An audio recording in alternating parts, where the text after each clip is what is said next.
Kita ke sidang Parlimen. Perdana Menteri Datuk Seri Najib Tun Razak memaklumkan kerajaan tidak bercadang menubuhkan Suruhanjaya Siasatan Diraja atau RCI untuk mengkaji kelemahan dan kekurangan yang berlaku ketika menangani insiden banjir yang melanda negara baru-baru ini. Sebaliknya, tumpuan tak arah kepada penambahbaikan prosedur tetap operasi PTO, pengendalian bencana banjir dan prosedur operasi standard SOP, agensi pelaksana dan keupayaan aspek logistik. Dalam sesi soal jawab, Dewan Rakyat diberitahu beberapa isu dikenal-pasti perlu penambahbaikan, dan untuk perinciannya kita terus ke lobi Parlimen langsung bersama Margaret Gambang di sana. Margaret, teruskan.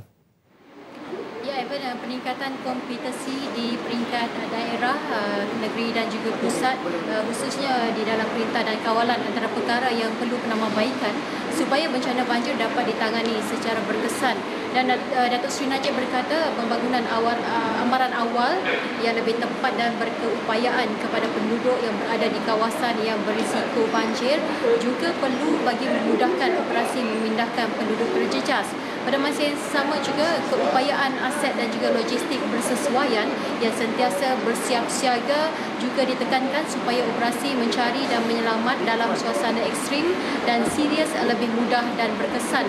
Pada masa yang sama juga, kerajaan komited mengkaji model terbaik pengalaman pengurusan bencana di negara-negara yang sering dilanda bencana.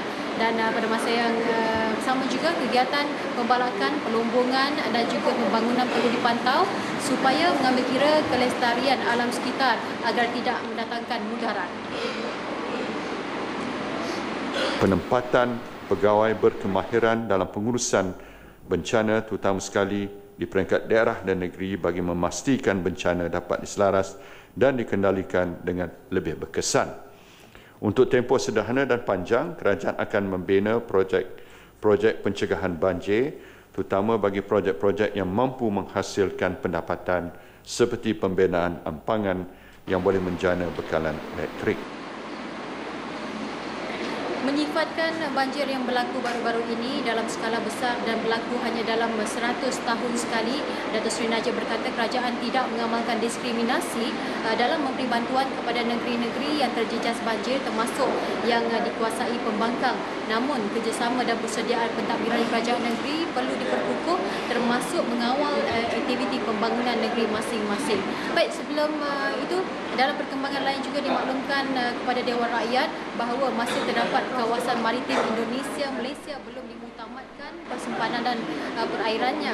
Dan di Timbalan Menteri Luar Negeri Datuk Hamzah Zainuddin berkata ini termasuk kawasan Laut Sulawesi, Selat Melaka dan juga Selat Singapura. Dan sebanyak 27 rundingan pembatasan sempadan dilaksana sejak 2005 di bawah mekanisme mesyuarat teknikal pembatasan sempadan maritim Malaysia Indonesia. Yang Amat Berhormat Perdana Menteri dan Presiden Joko Widodo baru-baru ini telah mencapai persefahaman supaya nelayan-nelayan yang memasuki kawasan perairan bertindih tidak ditangkap dan hanya diusir daripada kawasan bertindih tersebut.